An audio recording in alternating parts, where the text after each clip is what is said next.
মণিভদ্র? কি মণিভদ্র? কি হয়েছে তার? অলক্ষী, অনেক সহ্য করেছি আমি তোমাকে। তুমি আমার সংসার বিনষ্ট করতে চেয়েছিলে, তবুও আমি তোমাকে নারায়ণের ক্রোধ থেকে রক্ষা করেছি।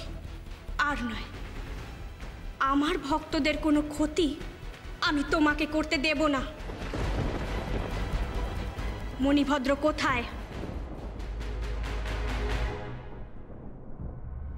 এখনই তাকে সুকুমারিকার ক্রোড়ে ফিরিয়ে দাও।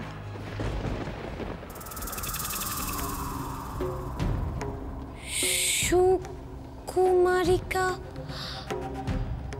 ও, মনে পড়েছে, তোমার সেই যক্ষিণী ভক্ত।